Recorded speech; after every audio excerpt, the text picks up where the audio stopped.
Vladimir Putin first served as Russia's president in 1999, up until 2008, when he became the prime minister. He held the position of prime minister until 2012, when he once again took office as president, where he has remained ever since. At the present time, given the current events taking place, you'd be hard-pressed to find a news outlet not discussing the disturbing acts set in motion by Putin himself. After recently invading Ukraine and causing destruction and devastation, Putin has quickly made himself one of the most hated figures in the world. When you're responsible for invading another country and causing widespread fear, hardship, and chaos, it's hard to be unaware of the world's disdain for you. Yet it seems the majority of nations and human beings disagreeing with Putin's actions doesn't bother him too much. However, he has been taking precautionary measures to protect his own life, even from those closest to him, perhaps especially from those closest to him as tensions rise. According to Insider, Vladimir Putin took steps to protect himself from any attempted assassinations by eliminating nearly 1,000 members of his own staff. The staff he fired ranged from bodyguards to cooks to secretaries, basically anyone who is close enough to Putin to cause him harm if they so desired. The U.S. Sun reports Putin's paranoia has been growing for a lengthy period of time, even before he made the decision to invade Ukraine. He has been known to fire people at any given moment if they happen to do something that raises his suspicions that they might turn against him or make an attempt on his life. Putin's front-running reason for worrying about those closest to him? His fear of them poisoning him. As it turns out, Putin isn't alone in thinking that someone might make a move to kill him. The idea of taking Putin's life as a way to rectify the invasion of Ukraine has recently been brought up by public figures.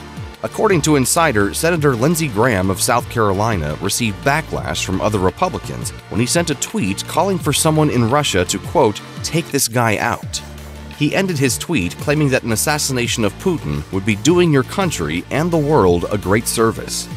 Some Twitter users called for the removal of this post, but Twitter claims that it falls under the public interest exception rule and has left the tweet available to revisit, according to the New York Post. So it would seem that Putin isn't alone in thinking that someone may be looking to make an attempt on his life amidst the uproar for which he's responsible.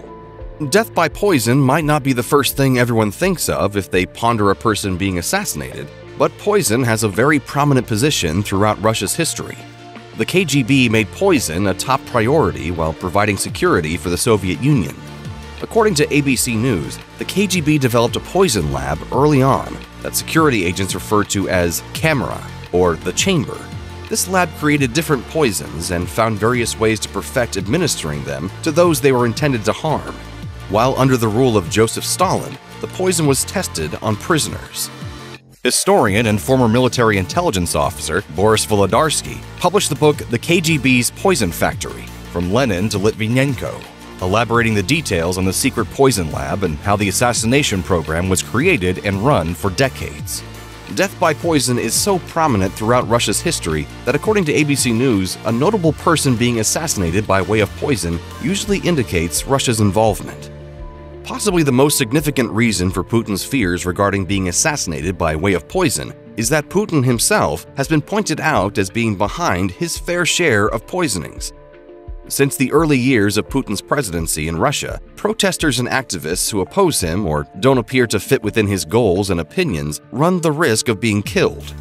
In 2004, an investigative journalist, Anna Politkovskaya, was flying to Beslan, Russia, and fell terribly ill after having a cup of tea, according to ABC News. Politkovskaya didn't die after this occurred.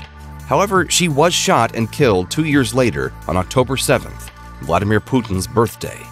In November 2006, Alexander Litvinenko was also poisoned after drinking tea. Litvinenko was also a critic of Putin and even claimed on his deathbed that Putin was the one responsible for poisoning the tea.